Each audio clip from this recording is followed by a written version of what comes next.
Saya sampaikan, mungkin ada teman-teman Intelkam, saya sampaikan bahwa saya beragama Islam.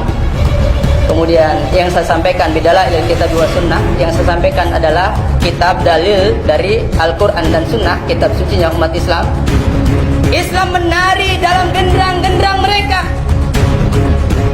Politik belah bambu, yang satu dipelihara, yang satu dimusnahkan, yang satu diangkat, yang satu dijatuhkan, yang satu dibiayai, yang satu dibinasakan, yang satu dikasih modal, yang satu didukung, yang satu disupport, yang satu dihancurkan, dibubarkan dan dibunuh. Jangan lupa like dan subscribe channel Majelis Reaction.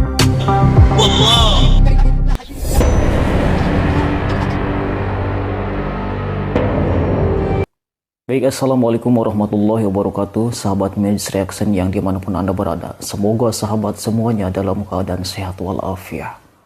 Telah kita saksikan sama-sama cuplikan dari video ini, dan supaya kita tidak gagal paham dan gagal fokus, marilah kita sama-sama untuk menyimak video lengkapnya. Silahkan sama-sama disimak dengan baik.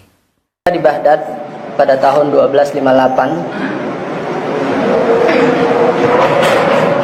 ada seorang tamu mengatakan, aku atau saya adalah tamu di sini.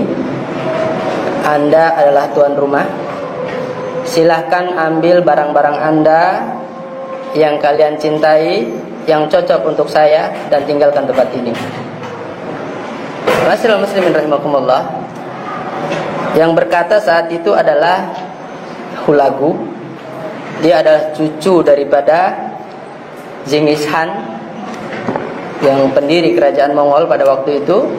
Kemudian anak muda tadi yang disuruh mengambil barang-barangnya dan disuruh pergi dari istananya adalah cucu keturunan dari Khalifah Abbasiyah, dari dinasti Abbasiyah.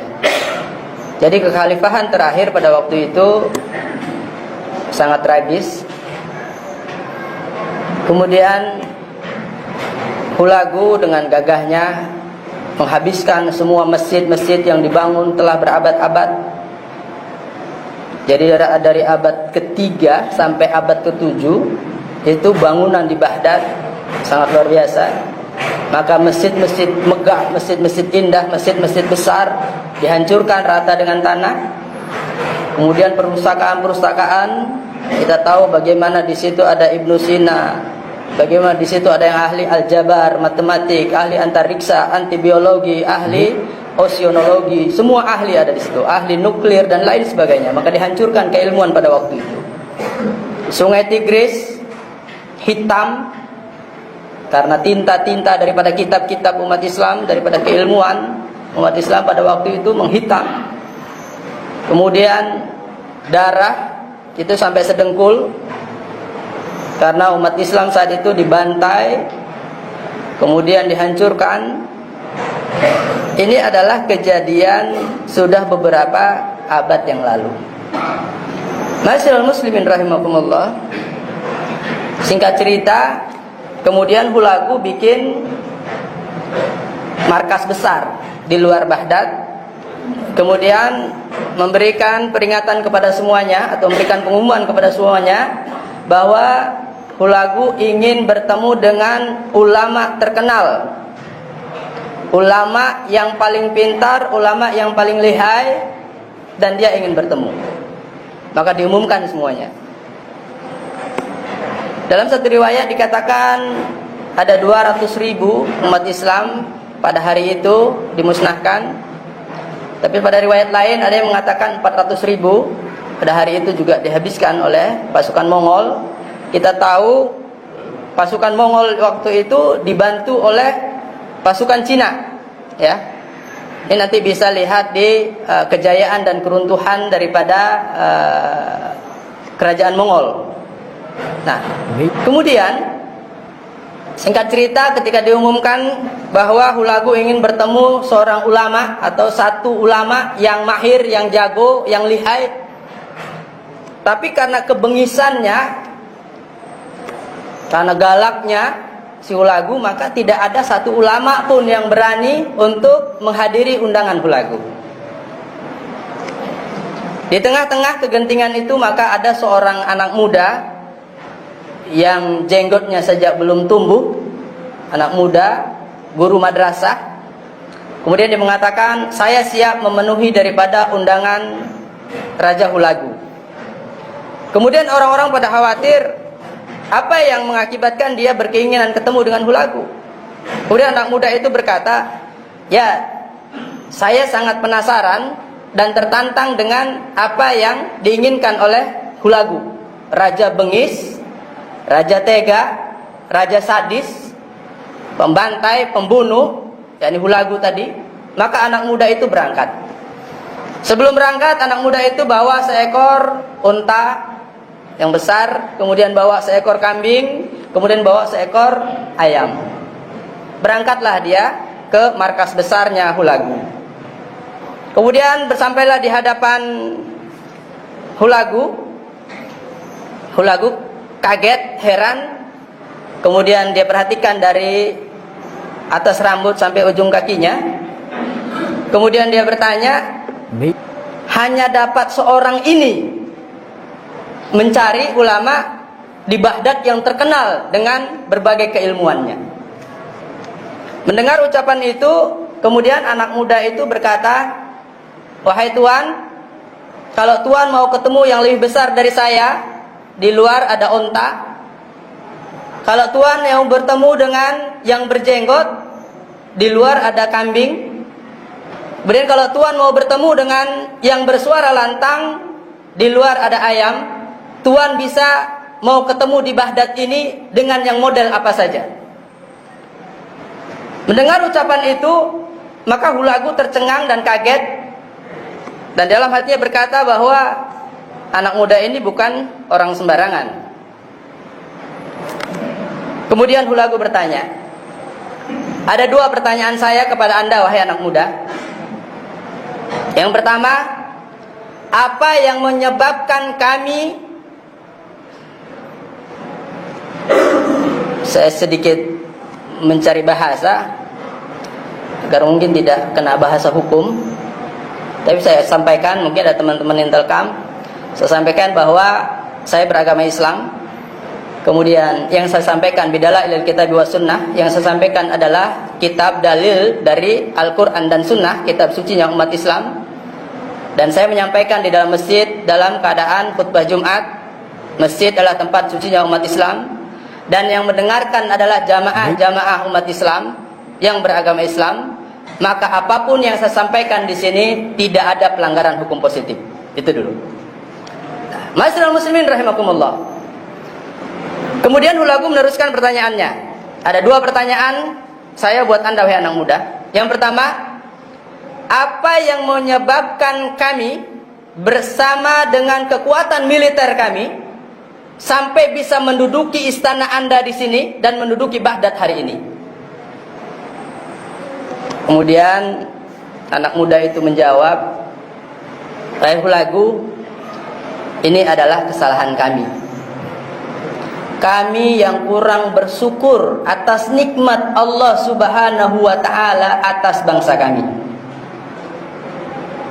Kami sibuk bertikai, kami sibuk ribut, kami sibuk saling menjatuhkan, kami sibuk mengejar pangkat, kedudukan, kekayaan, harta dengan saling mencaci, memaki, membunuh. Bapak, apa yang terjadi hari ini? Kenapa Allah mengirim engkau dan pasukan militermu yang kuat, yang tidak pernah terkalahkan itu? Kalian merampas kembali semua apa yang Allah titipkan pada kami. Ini adalah kesalahan kami. Saya ulangi, Hulagu dan pasukan militernya yang dibantu oleh Cina pada waktu itu, ini pasukan Mongol, bisa menguasai Baghdad dengan berbagai keilmuannya, dengan berbagai khazanah keilmuannya yang luar biasa, baik dari antariksa, biologi, kedokteran, kimia, semuanya keilmuan. baik dari perbintangan, kelautan, kehutanan, semua keilmuan ada di situ. Dan berabad-abad itu menjadi perpustakaan terbesar dunia dan terlengkap. Tapi satu hari saja dihabiskan oleh hulagu. Karena apa? Karena umat Islam pada waktu itu bertikai, tidak bersatu, saling menjatuhkan, saling menghina, saling membunuh, dan termakan oleh genderang-genderang politik daripada musuh-musuh Islam. Islam menari dalam genderang-genderang mereka. Politik belah bambu, yang satu dipelihara, yang satu dimusnahkan, yang satu diangkat, yang satu dijatuhkan, yang satu dibiayai, yang satu dibinasakan, yang satu dikasih modal, yang satu didukung, yang satu disupport, yang satu dihancurkan, dibubarkan dan dibunuh. Ini sudah terjadi beberapa abad yang silam. Kemudian pertanyaan yang kedua, kalau gue bertanya kepada anak muda itu, wahai anak muda, pertanyaan kedua, apa yang bisa membuat aku pergi dari sini? Apa yang bisa membuat aku dan pasukan militerku bisa keluar dari Baghdad ini? Maka anak muda itu berkata, ya, kami akan bisa mengusir Anda dan pasukan Anda ketika kita kembali bertaubat kepada Allah Subhanahu wa taala. Tubu ilallahi wa taubatan nasuha. Kita kembali kepada Allah dan Rasulnya, kita kembali bertaubat kepada Allah Subhanahu wa taala dan meyakini kesalahan kami, kelalaian kami, bahwa kami kurang bersyukur atas nikmat Allah Subhanahu wa taala. Nikmat sehat, nikmat afiat, nikmat ilmu, nikmat berbangsa dan bernegara, nikmat masih bisa makan, nikmat masih bisa sholat, nikmat masih bisa bergaul. Nikmat luar biasa yang diberikan oleh Allah Subhanahu wa taala, tapi hari ini kami tidak bersyukur. Tapi kita ketika bersyukur dan berterima kasih kepada Allah Subhanahu wa taala, kembali meyakini bahwa apa yang Allah berikan adalah nikmat Allah yang sangat luar biasa, terutama iman Islam, dan kami berhenti bertikai, kami berhenti saling menyalahkan, kami berhenti saling menghujat, kami berhenti saling merasa kuat, merasa hebat, merasa paling benar, merasa paling NKRI. Ketika kami sadar bahwa kami tidak bersyukur kepada Allah Subhanahu wa taala, lalu kami semua bertaubat dan kami bersatu, maka kalian dengan sendiri akan terusir dari bangsa ini. Ma'asyiral muslimin rahimakumullah. Dari dua cerita ini, maka bagi pelajar, bagi aktivis, bagi mahasiswa, bagi guru, bagi laki-laki, bagi suami, bagi orang tua, maka jangan lari daripada Al-Quran dan Sunnah. Jangan pernah lari daripada Al-Quran dan Sunnah. Jangan pernah lari daripada kitab Allah wa sunnah Rasulullah sallallahu alaihi wasallam. Kenapa? Rasulullah mengingatkan kepada kita, aku tinggalkan dua wasiat, apabila kalian pegang itu atau kalian gigit dengan gigi gerahmu, maka kalian akan selamat. Apa itu? Kitabullah wa sunnah Rasulullah sallallahu alaihi wasallam. Ma'asyiral muslimin rahimakumullah. Berkaca dari kisah itu, kemudian kita melihat keadaan kita hari ini.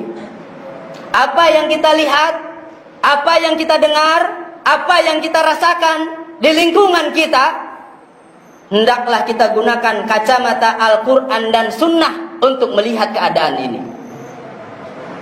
Contoh, kita miris hari ini. Kenapa vaksin dijadikan alat ukur untuk orang makan di warteg?